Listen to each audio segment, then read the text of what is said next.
Sir నమస్కారం sir. నమస్కారం అండి. సార్ ఇప్పుడు అనూహ్యంగా ఊహించిన రీతిలో మనకు ఒక రిజల్ట్ వచ్చింది ఆంధ్రప్రదేశ్‌కి. ఎంపీల విషయంలో.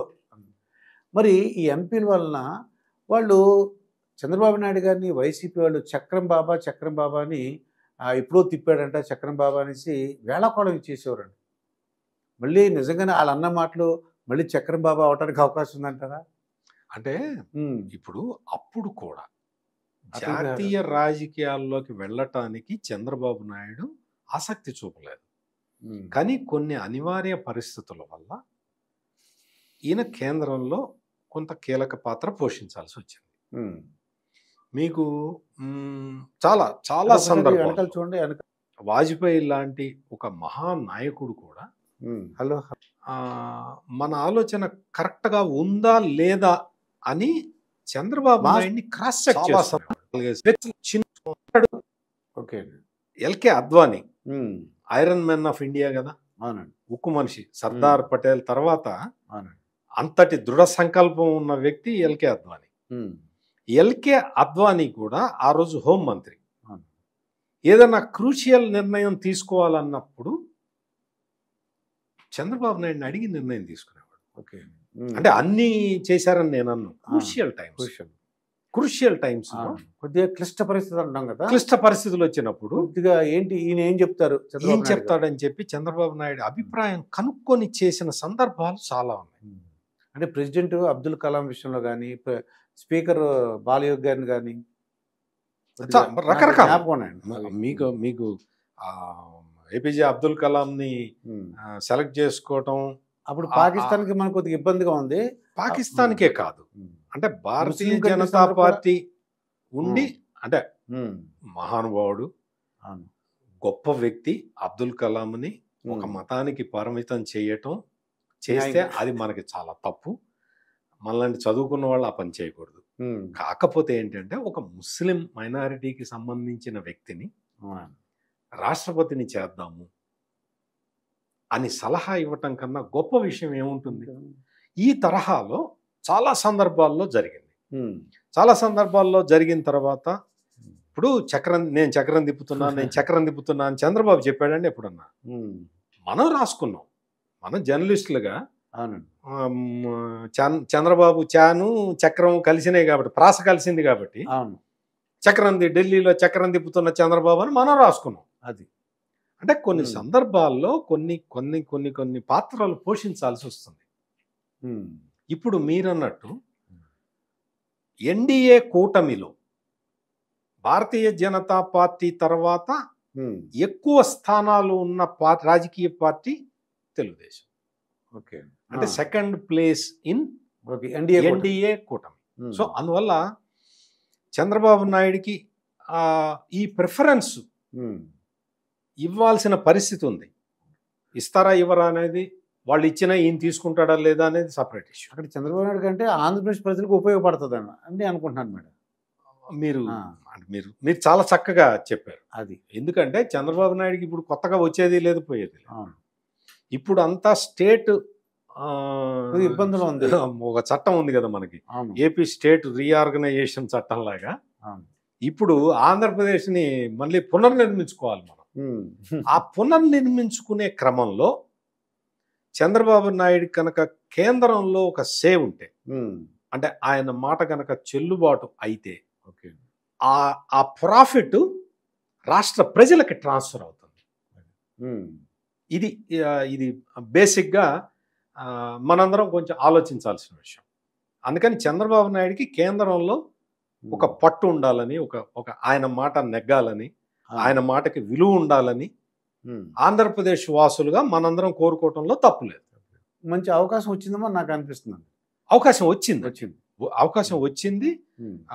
అదేవిధంగా ప్రధాని నరేంద్ర మోడీ కానీ, హోంమంత్రి అమిత్ షా కానీ, వాళ్ళిద్దరూ కూడా, వాళ్ళిద్దరే కాదు మాస్టర్, మొత్తం దేశం మొత్తంలో 23 స్థానాలకి పరిమితమైన ఒక రాజకీయ పార్టీ ఆ తర్వాత 5 సంవత్సరాల తర్వాత జరిగిన ఎన్నికలలో వీళ్ళందరినీ పక్కకి నెట్టేసి 151 స్థానాలు వచ్చిన ఒక వ్యక్తిని, ఒక పార్టీని 11 స్థానాలకి పరిమితం చేసింది అంటే మొత్తం కళ్ళు 2 కళ్ళు కాదు 4 కళ్ళు పెట్టి చూశారు ఆంధ్రప్రదేశ్ వైపు. ఎందుకు అంటే అసలు ఇట్లా జరగదు.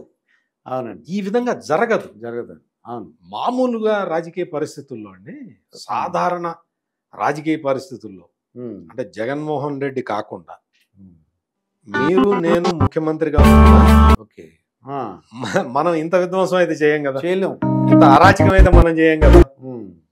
అట్లా నార్మల్ గా పరిపాలించినా కానీ 151 స్థానాలు ఒక ఎన్నికల్లో వచ్చిన తర్వాత ఆ తర్వాత ఎన్నికల్లో ఒక 50 మంది దారుణంగా చిత్తుగా ఓడిపోయినా కానీ మళ్ళీ 101 స్థానంతో మళ్ళీ గెలవాలి. అవును, రెండుసారి వస్తారండి. అవును, రెండోసారి 50 స్థానాల్లో చిత్తుగా ఓడిపోయినా మళ్ళీ 100లో గెలవాలి. ఈయన మొత్తం 94 అభ్యర్థుల్ని అటు ఇటు మార్చుకొని కొత్త వాళ్ళని తెచ్చుకొని ఎంపీలని ఎమ్మెల్యేలుగా ఎమ్మెల్యేలని ఎంపీలుగా పెట్టుకొని అన్నీ తీసేసి అన్నీ మార్చి ఇన్ని సర్కసులు చేసినా 11 సీట్లకి పరిమితం అయిపోయాడు అంటే ఇదే మాస్టర్ ప్రజాస్వామ్యం. అంటే ప్రజాస్వామ్యం దాని గొప్పతనమే ఇది. వై నాట్ 175 అనేవారండి అస్తమానం ఆయన. ఆ డాష్లో ఎవరికి అనేది వాళ్ళు చెప్పలేదంటారండి జోక్గా వాళ్ళు సోషల్ మీడియాలో. వై నాట్ 175 అనేది వైసీపీ కాదు తెలుగుదేశం ఈ కూటమికి వచ్చింది ఇది. అంతేనా? అంతే కదా. ఇప్పుడు జరిగింది అదే. ఒకటి ఏంటి అంటే రాజకీయాల్లో శత్రువులు కాదండి, ప్రత్యర్థులు. ఇది basic difference. They are not enemies, they are competitors. నాకు తెలిసినంత వరకు ఇదివరకు ఈ అసెంబ్లీ నుంచి బయటకు వచ్చిన తర్వాత ఒకరి మీద చేసుకుని మాట్లాడారు, ఒకటి బ్రేక్ఫాస్ట్ చేసేవారు, వాళ్ళింటికి వీళ్ళింటికి వెళ్ళేవారండి. ఇప్పుడు అసలు నువ్వు వాడిని చంపాలి నరకాలి అనే ఒక యాటిట్యూడ్ డెవలప్ అయిపోయిన తర్వాత మీకు అసలు ఎట్లా ఉంటుంది రాజకీయ వాతావరణం, ఎట్లా ఉంటుంది? మీకు తీసి కుప్పంకి వెళ్ళి కుప్పంలో చంద్రబాబు నాయుడిని ఓడిస్తా, మంగళగిరిలో లోకేష్ని ఓడిస్తా, పిఠాపురంలో పవన్ కళ్యాణ్ని ఓడిస్తా. నీకెందుకు? నువ్వు చెప్పుకో, నీ ప్రజలకి నువ్వు ఏం చేసావో చెప్పు. వాళ్ళు గనక నీకు ఇదిగా ఉంటే వాళ్ళు ఓట్లేస్తారు, ఆమోదించి మీ పథకాలు నచ్చితే ఓట్లేస్తారు. అంటే ఈ తరహా క్యాంపెయిన్లో కూడా మీకు ఇంకొక విషయం అండి, మనం ఏదో ఈ వ్యతిరేకత ఇప్పుడు సడన్గా వచ్చింది అని అనుకోవటం చాలా తప్పండి. వ్యతిరేకత 2.5 సంవత్సరాలకే ప్రెసిపిటేట్ అయిపోయింది. అంత మొత్తం కూడా ఘనీభవించేసింది. 2.5 సంవత్సరాల నుంచి ఇంత వ్యతిరేకత ఒకదాని మీద ఒకటి జరుగుతూ ఉంటే, నడుస్తూ ఉంటే, మనం జర్నలిస్టులుగా మనకే జగన్మోహన్ రెడ్డి మీద ఇంత వ్యతిరేకత ఉంది అని మనకు తెలిసినప్పుడు, జగన్మోహన్ రెడ్డి దగ్గర ఇంటెలిజెన్స్ టీం ఉంటుంది. Of course Jaganmohan Reddy intelligence దీనికి వాడలేదు, తెలుగుదేశం వాళ్ళని ఎట్ట నాశనం చేయాలి, వాడిని ఎట్ట పట్టుకోవాలి, వాడిని ఎట్ట కొట్టాలి, దానికి వాడాడు. Okay, what ever it may be. Intelligence వ్యవస్థ ఉంటుంది, వాళ్ళు రిపోర్ట్లు ఇస్తారు. ఐపాక్ టీం ఉంది, వాళ్ళు ఎప్పటికప్పుడు పొలిటికల్ అసెస్మెంట్ ఇస్తూ ఉంటారు. అవన్నీ చూసిన తర్వాత అయినా ఏ రాజకీయ నాయకుడైనా కోర్స్ కరెక్షన్ చేసుకుంటాడు. అంటే నన్ను ప్రజలు ఇష్టపట్టలేదు కాబట్టి నా పందా మార్చుకుందాం, నా వైఖరి మార్చుకుందాం అని ప్రయత్నం చేసి ప్రజల్ని కన్విన్స్ చేయటానికి ప్రయత్నం చేస్తాడు ఎవరైనా కానీ. కానీ జగన్మోహన్ రెడ్డి మాత్రం 11 సీట్లకి పరిమితం అయిన తర్వాత కూడా మీదే తప్పు, నువ్వే తప్పు చేసావు, నేను కాదని చెప్తుంటే ఇంకా మరి రిజల్ట్ ఈ విధంగా వస్తుంది. ఈ రిజల్ట్ ఇట్లా వచ్చింది కాబట్టే మీకు ప్రధానమంత్రి నరేంద్ర మోడీ అయినా, హోంమంత్రి అమిత్ షా అయినా, అంటే ఇంకా ఆ పదవులు ఇంకా వాళ్ళకి రాలేదనుకోండి, వస్తాయి త్వరలో. వచ్చిన తర్వాత వాళ్ళు కూడా చంద్రబాబు నాయుడు అంటే వాళ్ళకి కూడా ఒక గౌరవంతో కూడిన భయం ఏర్పడుతుంది. నేను అనుకోవటం, నా క్యాలిక్యులేషన్ ప్రకారం ఒక గౌరవంతో కూడిన భయం ఏర్పడుతుంది. ఎందుకు అంటే ఆయన సపోర్ట్ తోనే మరి ఇప్పుడు ఎన్డీఏ ఫామ్ అయింది కాబట్టి ఫామ్ అవుతుంది. అంటే బీజేపీకి ఇండివిజువల్గా ఇది ఉన్నా కానీ చంద్రబాబు నాయుడు వ్యూహాలు అవి లేకుండా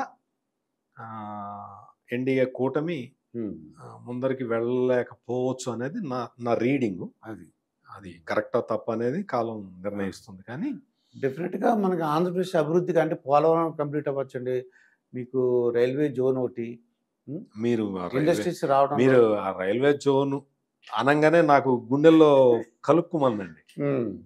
53 ఎకరాలు ఇస్తే రాష్ట్ర ప్రభుత్వం 53 ఎకరాలు ఇచ్చేస్తే ఈ పాటికి రైల్వే జోన్ వచ్చేసి అక్కడ బిల్డింగ్లు కంప్లీట్ అయిపోయి కనీసం కొన్ని వందల మందికి అక్కడ ఉద్యోగాలు వచ్చేసి నా రైల్వే జోన్ ఇక్కడ ఉంది అని చెప్పి ఉత్తరాంధ్ర వాసులందరూ గర్వంగా చూసుకునే పరిస్థితి ఉండేదండి.